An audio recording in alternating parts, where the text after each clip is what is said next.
प्रधान साहब रेवदर, खेमराज जी, जगदीश जी, बद्री भाई और सब उपस्थित सारे लोग, हमारे सभी जनप्रतिनिधिगण, सारे समाज के हमारे मुख्य लोग, अधिकारी, कर्मचारीगण,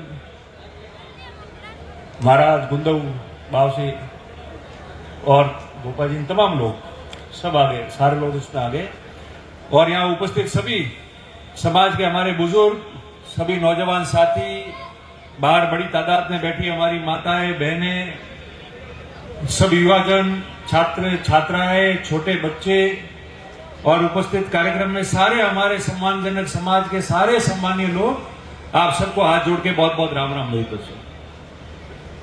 आज गिरधारी जी ने हम सबको यहां आमंत्रित किया है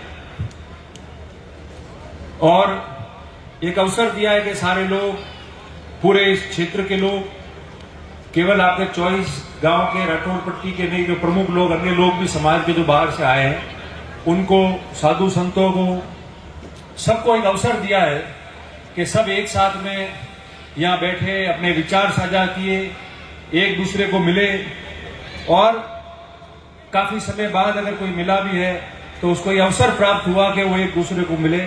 तो मैं सबसे पहले गिरधारी जी को और उनके पूरे परिवार को, सब लोगों को साधुवाद और धन्यवाद देता हूं कि आप लोगों ने हम सबको यहां बुलाया। आपको भगवान और आशीर्वाद दे और आप समाज को इकट्ठा करते रहो और मिलाते रहो। सबसे पहले गिरधारी जी ने 2 बैनर लगाया आज यहाँ।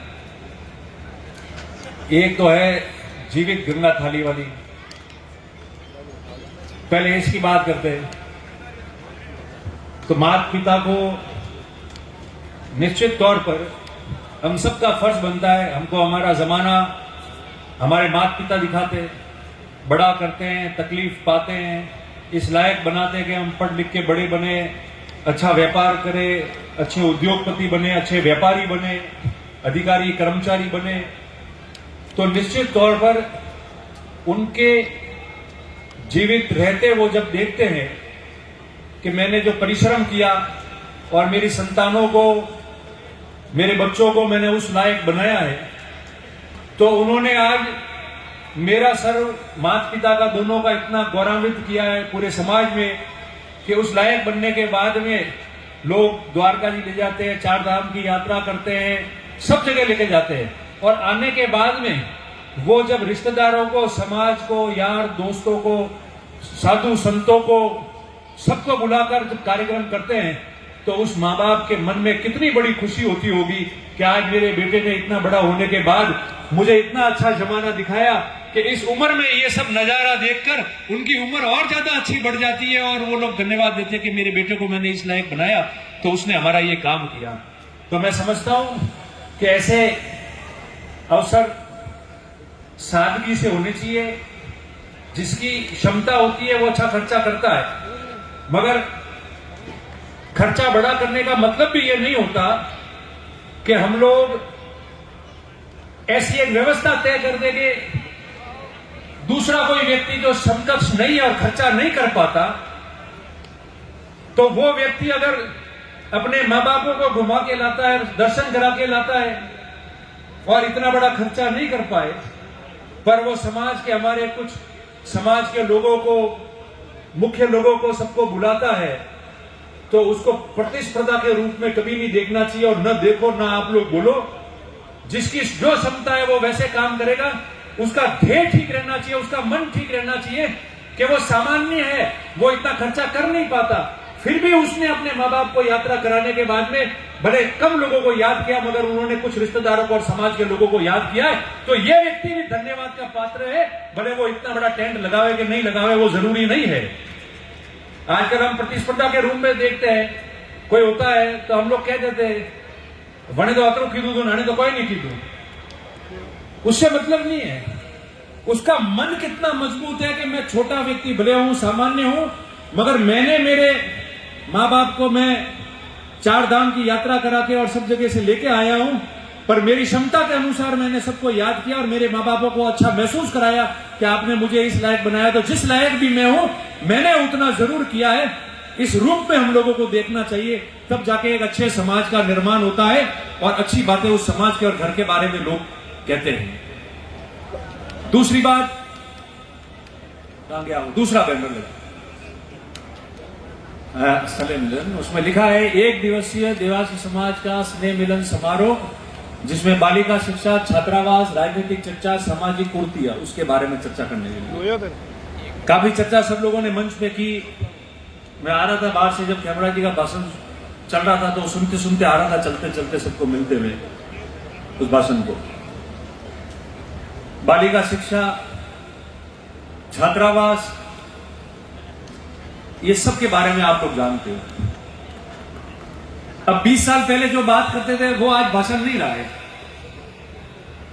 आज भी 20 साल के बाद में, 30 साल के बाद में, सामाजिक जागृति के बाद में मैं ये कहूं कि बच्चियां पढ़ाओ, बच्चे पढ़ाओ,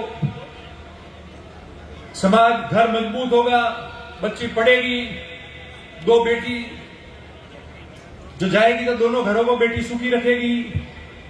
ये सब बातें इतने साल से हम भाषण में कहते आए, लोग समझते हैं और लोग सुन रहे हैं और लोगों को पता भी है। अब शिक्षा की बात क्या है?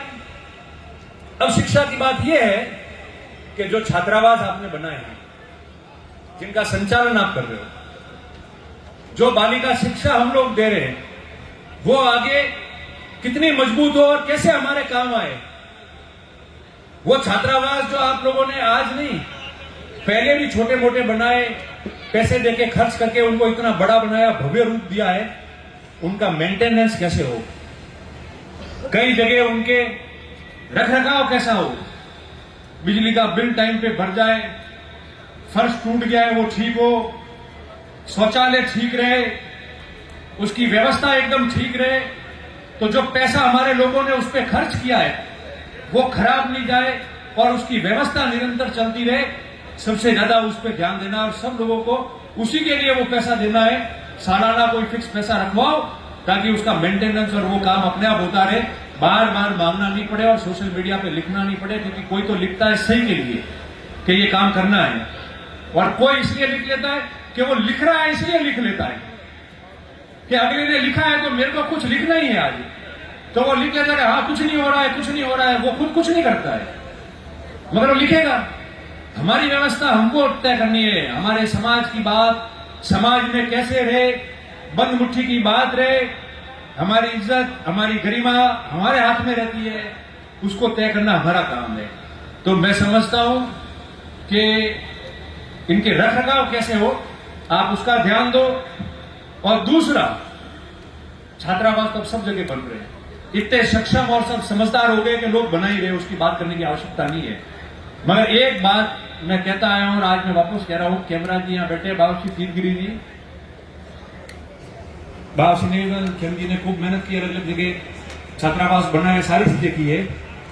अब आप भी एक लक्ष्य रखो, हमारी मदद मेहनत हम लोग साथ मिलकर करेंगे, खूब हॉस्टल बन गए, सब चीजें सब बन रही है और अब तो हम लोग इतने सक्षम हो गए व्यापारिक और बुद्धि के रूप से कि कोई कमी नहीं है हम लोगों के बीच। मेरा ये निवेदन है कि इतनी हिम्मत करो सब लोग मिलकर कि हम जालोर, सिरोही, पाली और इन सब के मध्य जो है, इन दोनों जिलों के मध्य पूरे राजस्थान के लिए एक बहुत अच्छी स्कूल और हॉस्टल हम खुद निर्माण करें, जिसमें हमारे बच्चे 12वीं तक कम से कम उस स्कूल के अंदर पढ़े, उस हॉस्टल में रहे और वहां से बच्चा हमारा पढ़ के निकले, जैसे अन्य समाजों में हमने स्कूल देखा है।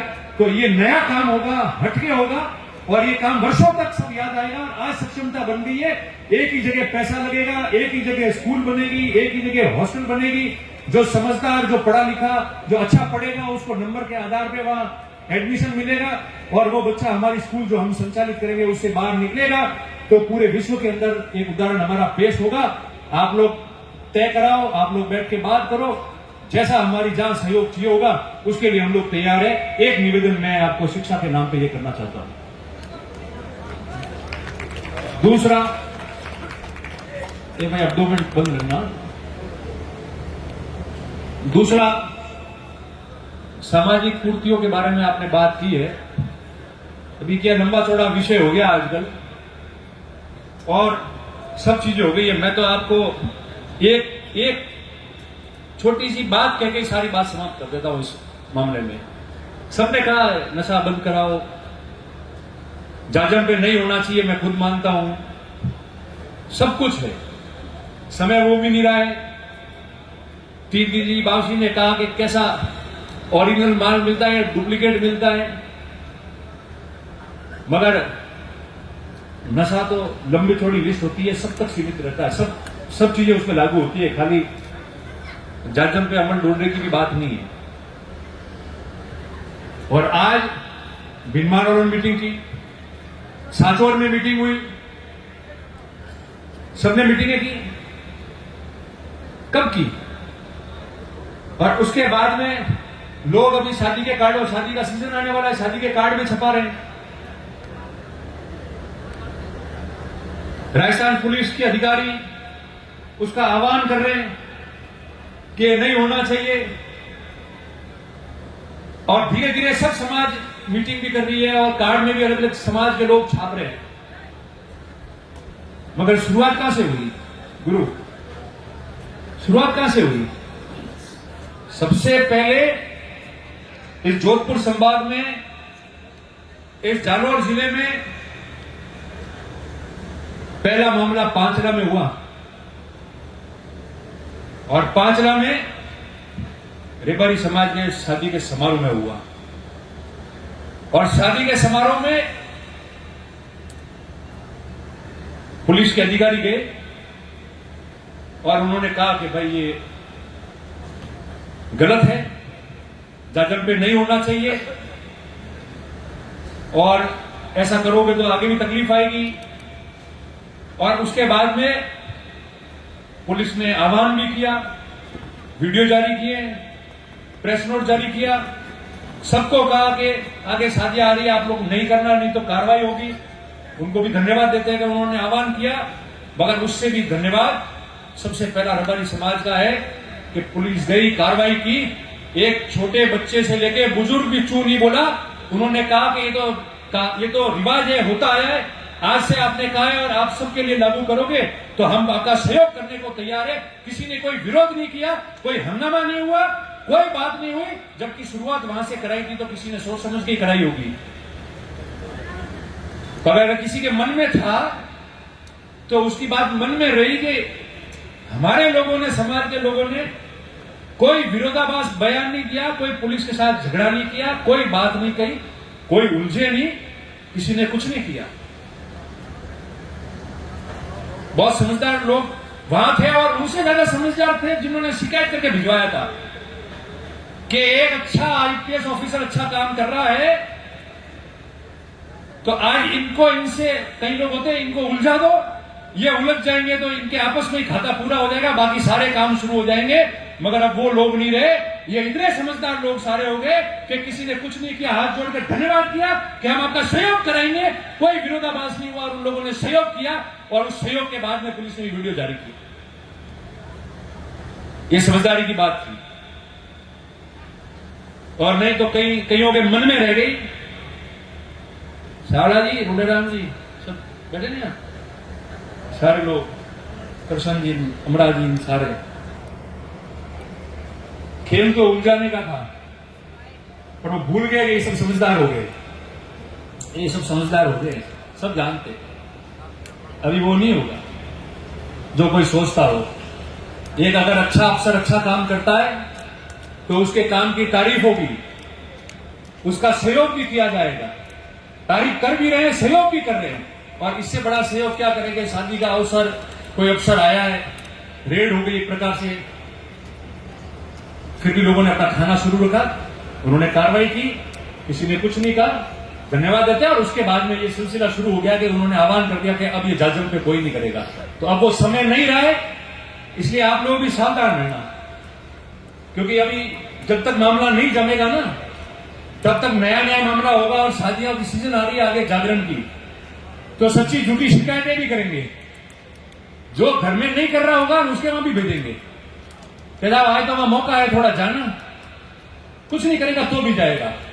इसलिए आप लोग सब्र रखना, और इस जिले में, जालौर जिले में नशा मुक्ति रहे, और ये समारोह में अफीम डोडे वगैरह नहीं चले जाजम पे, उसकी शुरुआती कार्रवाई इस रबारी समाज के वहां से हुई और सबसे पहले मीटिंग करके कि हम इस पे प्रतिबंध लगा रहे हैं और शादी ब्याह में नहीं करेंगे, उसका आह्वान भी सबसे पहले रबारी समाज ने किया। ये अपने आप में सबसे बड़ी बात है, अपने आप में सबसे बड़ा उदाहरण है। तो मैं धन्यवाद देता हूं आप लोगों को और अच्छे काम करने वाले अधिकारियों को भी धन्यवाद का आपका सहयोग करेंगे, मगर आंख से सबको बराबर देखना पड़ेगा, न्याय सबके साथ होगा। और फिर गिरधारी जी के फोटो के जस्ट ऊपर लिखा है राजनीतिक चर्चा। तो ये ऐसे ही सेट हुआ है कि क्या मालूम फोटो के साथ में इनके सेट हुआ है, ये ध्यान नहीं है। तो है योजना बंद। देखो राजनीतिक चर्चा तो बहुत लंबी है, चलती रहेगी। दो बातें जरूर है कि 20-25 साल पहले पीछे हम मुड़ के देखे और विशेषकर पिछले 23-24 साल से और बावजूद 23-24 साल के पहले एक दशक वो जो अभी आप भाषण में कह रहे थे हरसन जी सरनव का नाम लेके, एक दशक वो जब हम तो छोटे बच्चे थे मगर आप और हम आपके साथ में आपके अंडर रहकर हम लोग संघर्ष करते थे। 1998 के पहले वाला दशक, 93, 94, 95, 96, 97 और 98 तब का दशक। और एक 2003 से लेकर आज 2025 तक का, 25 चल रहा है, 22 साल का कार्यकाल, 22-23 साल का। इस 3 भागों में इस समाज का राजनीतिक उद्धार हुआ है और राजनीतिक तौर पे ऊपर आया। 1990 के पहले जब कोई राजनीति में कम लोग समझते थे, तब आपने जो बताया हसन जी जैसे लोग और कई भी 1-2 और राजस्थान में 5-7 ऐसे लोग हैं जो उस जमाने में सरपंच हुआ करते थे जब कोई सोचता भी नहीं था। तो वो सरपंच कोई रबारी के कोटे में थोड़ी होते थे। ईश्वर ने उनमें कोई विवेक, बुद्धि, बल दिया था जब जाके 36 कौम उनके साथ हुई और वो 36 कौम के मदद आशीर्वाद से उस जमाने में बड़े बड़े लोगों के बीच में जाकर सरपंच बन के आते थे। उस समय कोटा नहीं था कि कोटा देना है, यहां सरपंच रबारी करना जरूरी है, पर उन लोगों ने निभाया ना। उनको कोई सिखाने वाला नहीं था, उनको कोई बताने वाला नहीं था, उनके लिए समाज नहीं थी कि पूरे राजस्थान के 1000 आदमी उस जमाने में आके लड़े कि हमारा आदमी पहली बार सरपंच लड़ रहा है तो हम लोग आए इनको जिताना है, वो नहीं था। मगर फिर भी वो लोग सरपंच बनते थे। ऐसे आधा डजन 1 डजन लोग होंगे और काम करते थे। कई ऐसे लोग थे जो उस समय राजनीति में काम करते थे पार्टियों में, उनको उनकी व्यवस्थाओं से वो लोग पार्टी में काम करते थे, सेट हो जाते थे। और उसके बाद समय आया जो मैंने आपको कहा 90 के बाद, 95 से 98 के बाद विशेषकर, और 98 से 2000 गोवर्धन जी चुनाव लड़ते थे, 1-2 बार लोकसभा और निर्दलीय लड़े पाली में। और राजनीति में भोपालाराम जी करते थे, बड़े नेता मंच पे लेके उनको बैठते थे और उनका भाषण सुनते थे। पब्लिक बंधी हुई रहती थी और नेता अगर लेट भी हो जाता तो भोपालाराम जी को नेता कहते कि वंस मोर, वापस आप भाषण दो। चित्तौड़ और वहां बल्दीराम जी और करते थे। और उसके बाद में 98 में गोमा जी चुनाव लड़े शिरोई में, भूपेंद्र जी हम लोग सब थे वहां उस समय। हाँ, और मेले में मीटिंग हुई थी सारनेश्वर जी में कि हमारा समाज का आदमी विधानसभा में जाना चाहिए। और मुझे याद है कि उस जमाने में, उस समय में जब मीटिंग हुई सारनेश्वर जी मेले में, तब जो गुजरात में विधानसभा के आज उपाध्यक्ष हैं जेठाभाई भरवाड़, वो विधायक थे और उस मीटिंग में आए थे और उन्होंने कहा था कि पहला कोई भी आपके समाज का आदमी विधानसभा में बना के भेजो, मैं सबसे पहले उनका गुजरात में स्वागत करूंगा। ऐसे भाषण और नारे भी लगे थे। तो 98 में लड़ाया, लोगों ने हिम्मत की, राजनीति में आए, राजनीति एक दिन का काम नहीं है, रोज का काम है।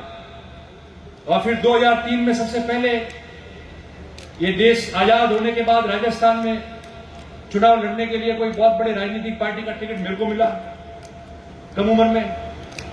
लोग देखने आते हैं कि देवासी को टिकट, वो भी कांग्रेस का, कैसे लिया, क्या है।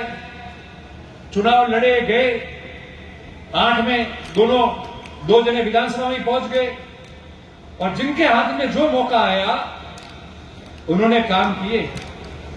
आज तक राजस्थान में कितने प्रधान बने बताओ, जगदीश जी, कितने प्रधान बने पूरे राजस्थान में आज तक? प्रधान है 2, बाली, रानीवाड़ा, रेवगर और मारवाड़ पुलिस। ठीक कह रहे हो, 4। देश आजाद होने के बाद 4 बने। 4 में से 2 जालोर सिरे में बने, 2 पाली में बने और 4 में से 3 जो है वो हमारी बहनें महिलाएं बनी। 4 में से 3 प्रधान राजस्थान में, आजाद राजस्थान में। पर बनाने के लिए कितनी तकलीफ आई होगी। नगर पालिका में उपाध्यक्ष से ही बने, चेयरमैन भी बने, बनाने में कितनी तकलीफ आई होगी। बनने के बाद कोई कह सकता है कि मी सेटिंग की दुन गॉप की दुन मुयू one go one way that, कोई बताने की जरूरत नहीं, भले मुंह होगा कोई हो, मतलब खरा पसीनो घंटे में से आवे, जरी बनावा वाला बनावे बना, जरे रातों रात जागे। दूसरी समाज के लोग होते हैं, उनको संतुष्ट करना पड़ता है कि हमको मौका मिला है। और वो जो अलग अलग समाज के लोग डेलीगेट जीत के आते हैं, वो हमारी बात को मानते हैं, हमको इज्जत देते हैं, हमारी भावनाओं को रखते हैं। और तब जाके वो लोग कहते हैं कि नहीं, हम अलग अलग समाज, जाति, धर्म के लोग आपके साथ हैं, आप बनाओ। तब जाके ये राधिका जैसी बैंड जो है वो प्रधान बनती है, जब वो दूसरे समाज के लोग भी, डेलीगेट भी हमारे साथ में आते हैं। और जब वो बनाने वाला नेता होता है ना, तो पूरी रात कई लोगों को हाथाजोड़ी करता है कि बनने दो। हॉस्टल बना दिए, स्कूल बनते हैं, जिस सरकार में जिसको मौका आता है वो घोषणा करवाता है स्कूल और हॉस्टल का, तब जाके ये समाज होता है। मेरा आपको सिर्फ 2 ही बात कहनी है, ज्यादा लंबी चौड़ी बात नहीं करनी, सिर्फ 2 बात कहता हूं और जब वो कहनी भी पड़ती है, क्योंकि मंच पे बैठे हुए लोग और नीचे बैठे हुए सब एक बराबर है। फर्क इतना है कि हम मंच पे इसलिए बैठे कि आप लोगों ने हमको इतनी इज्जत दी और आप लोगों ने हमको मंच पे बिठाने लायक करा दिया। अगर आप लोग नहीं होते तो हम इस मंच पे नहीं होते। आप लोग हो इसलिए हम इस मंच पे हैं, इसलिए हमको भी किसी प्रकार का वहम रखने की जरूरत नहीं है। 2003 से लेकर 2022 साल मुझे हो गए चुनाव लड़ते हुए, और पहला चुनाव राजस्थान में बड़ी पार्टी से मैंने लड़ा। इस 22 साल में आप लोगों ने बहुत प्रेम दिया, आदर दिया, मान सम्मान, ये पगड़ी और जो भी औकात मेरी है या मेरी हैसियत बनाई है राजनीति में, वो आप लोगों ने बनाई है, 36 कौम की मदद से बनाई है। तब जाके आपका समाज का नेता यहां से लेके उस विधानसभा से लेके राजस्थान या देश में कहीं भी खड़ा होकर बोलता है तो लोग उसको उस नजरिए से इज्जत से देते हैं और बात करते हैं, नहीं तो वो नहीं होता है। और मैं ये महसूस करता हूं कि जब मैं समाज में बोलता हूं, कहीं भी बोलूं, तब मैं मेरे मन में ये बात याद रखता हूं कि मैं अकेला एक रतन देवासी के रूप में नहीं बोल रहा हूं। मैं जो बोल रहा हूं, मैं जो शब्द निकाल रहा हूं, मैं जो भाषा बोल रहा हूं, वो लाखों लाखों रबारी समाज का व्यक्ति बोल रहा है, माताएं, बहनें, बच्चा बोल रहा है। उस रूप में ये दूसरी समाज रहेगी, उस रूप से मैं बोल रहा हूं, इसलिए मैं उस रूप से बोलता हूं और उस रूप को ध्यान रखता हूं मैं हमेशा, क्योंकि मैं अकेला नहीं बोल रहा हूं। मैं खराब बोलूंगा, गलत बोलूंगा, अशोभनीय भाषा बोलूंगा तो लोग कहेंगे कि रबारी दिया। और ये जो 25 साल से आप लोगों ने बड़ा बनाया मेरे को, और सब बड़े बने, और लोग कहते नहीं देवासी जी को यहां बिठाओ, वहां नहीं बैठेंगे, वो लाओ। वो इज्जत जो आपने मेहनत से दी है, बिना कुछ लिए हमसे मेहनत करके दी है, वो मैं अगर बोल के ये बात भूल जाऊं कि रतन देवासी नहीं बोल रहा है, ये पूरा का पूरा लाखों रबारी समाज इस देश का बोल रहा है। अगर वो मैं याद नहीं रखूं तो वो व्यवस्था हो गई पूरी इतने साल की मेहनत की। और बाहर जाके कहीं बोल रहे हैं तो हमेशा ये याद रखते हैं कि मैं जो बोल रहा हूं वो 36 कौम के लोगों की तरफ से बोल रहा हूं, और 36 कौम के लोगों की भावनाएं आहत नहीं हो, और वो 36 कौम के लोग बोले कि नहीं अच्छा बोला, हमारे लिए बोला, और इनके समाज में भी अच्छे लोग हैं। अगर वो भाषा में बोलूंगा और मर्यादित रहूंगा तो 36 के लोग, कौम के लोग जिन्होंने जिताया है, इज्जत देते हैं, उनकी भी इज्जत रहती है, मर्यादा रहती है। और एक समाज का व्यक्ति बोलता है तो उनको भी लगता है कि रबारी समाज का अच्छा व्यक्ति बोला है, हमको ऐसे लोगों के साथ रहना चाहिए, मदद करनी चाहिए, मेहनत करनी चाहिए, तब जाके वो बात पूरी होती। राजनीति में जिसके माथे पे जो लिखा हुआ होगा ना और हाथों की लकीर पे, वो किसी को रोक नहीं सकता है कोई। अगर ये राधिका देवी को रेवदर का प्रधान बनना था और इनकी कुंडली में लिखा हुआ हो तो बन गई। गिरधराज जी को बहुत कुछ बनना है और इनके नसीब में लिखा हुआ होगा तो ये बनेंगे, कोई नहीं रोक पाएगा, कोई नहीं रोक सकता है। भले फिर मैं वार्ता जी, भूपेंद्र जी, खीम जी कितने कितने जब्बे खींचे इनके कि आगे नहीं जाने देना, मगर ये चले जाएंगे, ये चले जाएंगे, ये चले जाएंगे, ये यहां लिखा हुआ होता है। कई लोग अभी कहते हैं, देखते हैं, मुझे कई लोग मिलते हैं, ये बात चर्चा नहीं करनी चाहिए पर एक उदाहरण देना इसलिए मैं बोल रहा हूं कि साहब आदमी एक चुनाव हारता है, हमारे वहां हो रहा है, तो वो इतना क्यों हड़बड़ा जाता है कि ठाई नहीं पड़ता कि करो मन को अनका बात करो, दावे जी जो आवे उन्होंने माए पड़ो, गाली दियो, कोई भी करो। तो आप 10 साल पद पे नहीं थे, 3 चुनाव हार गए, तो शांति से कैसे निकाला? मैंने उसको जवाब दिया, और ये समाज न्याय गंगा है, एक पुण्य अवसर है, जो 4 धाम यात्रा पे जाके देवी देवताओं के दर्शन करके आए, उनकी प्रसादी आज साधु संत मंच पे है। मैं आपको सौगंध करके उसका सही जवाब दे रहा हूं, और वो जवाब मैंने अगले आदमी को दिया और मैं उसको पालन करता हूं जवाब का। मैंने कहा भाई मैंने 2 बातें जीवन में हारने के बाद याद रखी, 3 बातें। पहली कि इस समाज में या मेरे परिवार में ऐसा कौन था जो एमएलए या मंत्री बना था? कोई नहीं था ना, तो लेके गए तो क्या लेके गए, लोगों ने इज्जत ही तो दी है। दूसरा, हम मन से भाषण करते हैं कि समाज का काम करना है, 36 कौम का काम करना है, सुख हो दुख हो, हार हो जीत हो, सरकार में हो सरकार के बाहर हो, पक्ष में हो विपक्ष में हो, कोई भी हो, 12 महीने 365 दिन केवल लोगों के बीच में रहना है और उनका काम करना है। तो जब लोगों के बीच में रहना और काम करना है तो क्या हार जीत और पद जरूरी है? क्या लोग जो इज्जत देंगे वही आपका हिम्मत होती है, वही आपकी ऊर्जा होती है, और अगर वो है तो सब कुछ है, फिर पद भी उसके सामने बहुत छोटा है। ये बातें याद रखनी है, 2 बात ये याद रखनी। तीसरी बात, मैं कितने ऊंचा नीचा हो जाऊं, वापस गिनती होकर जीतना तो हूं नहीं, तो फिर अकल निकालने से क्या मतलब? आपका काम करते जाओ, समाज सेवा के लिए आए। तीनों बातें याद रखी, इसलिए सुखी रहा और किसी को दोष नहीं दिया। हारते ही दूसरे दिन तैयार होकर वापस गए कि भाई आपने वोट नहीं दिया, कोई बात नहीं, मेरी गलती रह गई होगी, हाथ का जोड़ी माफी मांगता हूं, अगली बार और कोशिश करूंगा, मेरा मार्गदर्शन करो, गलती होगी तो सुधारूंगा, और आप अगली बार वोट देना मेरे को।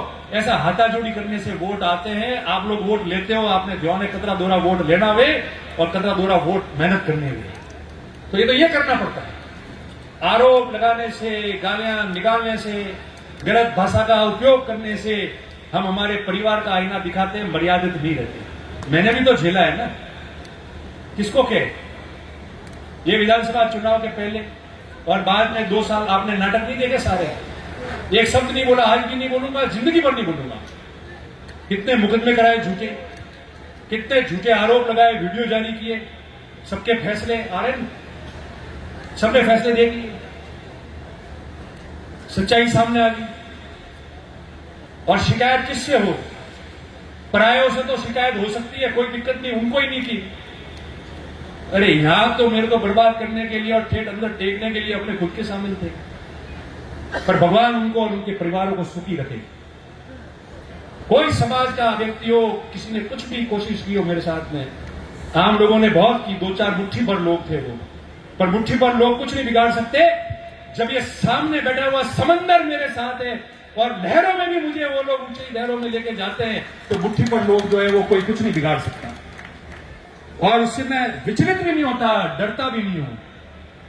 जब हम हिम्मत करके सेवा करने आए और आपके साथ में रहने आए और आपको और आपकी समाज को, 36 कौम की मेहनत के साथ ऊंचाइयों पे लेने के लिए आए, तो सुख दुख हार जीत तो आती रहेगी, प्रताड़ित भी होंगे, गालियां भी सुननी पड़ेगी और षड्यंत्र का सामना भी करना पड़ेगा, धक्के भी ठोकेंगे, जेल भी भेजने की योजना बनाएंगे, वो सब सहन करेंगे और सामना करेंगे आगे भी आने वाले समाज में, मगर कभी भी विचलित नहीं होंगे, क्योंकि ये पूरे समाज को डिस्टर्ब करना चाहते हैं। मुट्ठी भर लोग दूसरों से खरीदे हुए और उनके अनुसार चलते हैं, इसलिए विचलित नहीं हुआ। मेरे परिवार तक चले गए, उनको भी फंसाने की कोशिश कर ली किसी के साथ मिलकर। अगर किसी को ऐसा शौक था तो मुझे कह देते, मैं ही शौक पूरा करा देता, नहीं होना चाहिए। पर फिर भी आप लोग, राजनीति में जो मेहनत करेगा, 24 घंटे साथ रहेगा, लोगों के बीच में रहेगा, लड़ाई लड़ेगा, सिद्धांतों की लड़ाई लड़ेगा, जाता रहेगा, आता रहेगा, सब कुछ करेगा, वो हमेशा आगे बढ़ेगा, कभी पीछे नहीं हो। और मैं कहता हूं कि भगवान उन सबको पूरा का पूरा आशीर्वाद दे कि वो ऐसे लोग जो है वो आगे बढ़े। पद पे कोई भी स्थायी नहीं रहा है, पद आते गए, उम्र के हिसाब से छोड़ना भी पड़ता है। तो मैं आप सबको यही निवेदन करता हूं कि मजबूती से रहो, इस समाज को संगठित रखो, आगे बढ़ो, घर की बात घर में रखो, घर की बात घर में कहोगे तो अच्छे दिखोगे, और घर की बात चौराहे पे आके गालियां देके करोगे तो खुद और खुद के परिवार को गुंडा दिखाओगे, किसी के कोई फर्क नहीं पड़ता है। मैं आपको, हमने तो खूब चीजों को सहन किया, घूंट किया, और पीते रहेंगे, कोई दिक्कत नहीं है। वो चाहते हैं कि ऐसा करते रहो, तो ये उकसे लोग, इनके समाज के उकसे तांडव हो और हमारी समाज और हमारे लोग बदनाम हो, पर चिंता मत करो, अब तो आपकी गाली भी भूल समझ के खा लेंगे, कोई चिंता नहीं है। मगर किसी प्रकार का कोई भी जो है वो सामने जवाब कोई नहीं देगा। आप आपका काम करो, हम हमारा काम करेंगे, और ये समाज निरंतर प्रगति करेगा। गिरधारी जी, इनके पूरे परिवार को भगवान आशीर्वाद दे, इनके माता पिता का इनको और आशीर्वाद प्राप्त होता है। हजारों साल पूरे परिवार के बुजुर्गों की उम्र हो। आपने बागोड़ा में छात्रावास के लिए भामाशाह के रूप में अच्छी राशि दी, आपको और ईश्वर दे, और हम सब मिलकर राजनीति में जो जहां है वहां रह के अपना काम करो, कोई दिक्कत नहीं है। जो जिन पार्टी में है वो अपनी लकीर बड़ी करो, आपस में बोलचाल या मतभेद रखने से, मनभेद रखने से कुछ आना जाना नहीं है, तो तकदीर का खेल है। कई लोग बहुत मेहनत करते हैं, रह जाते हैं। हमने बहुत मेहनत की, 3000 से हार गए। कई लोग आते हैं, आज जीतोड़ा वो तो मंत्री वो, पर नहीं जीतिया नहीं, हमें वो कौन कर, जो कौन जीतू है जनता, वो कौन करना रही है, चलता रहेगा। ये हमको तो भगवान शिव का आशीर्वाद है, मां भगवती का आशीर्वाद है, पशुपालक के बेटे हैं, लोहे जैसा 100 मन का कलेजा लेके हम लोग जन्मे हैं। कुछ मिले कि नहीं मिले, मेहनत तो हम कर सकते हैं, और वो मेहनत कर रहे हैं। और जो मेहनत करेगा इस मैदान में रह के लोगों के बीच, उसको पुरुषार्थ मिलेगा, उसको कोई नहीं रोक पाएगा। ये मैं आपको कहते हुए आप सबको साधुवाद, आप सब प्रगति करो, समाज संगठित रहे और हम सब मिलकर आगे बढ़े। आप सबको बहुत बहुत धन्यवाद, बहुत बहुत आभार, धन्यवाद, जय हिंद।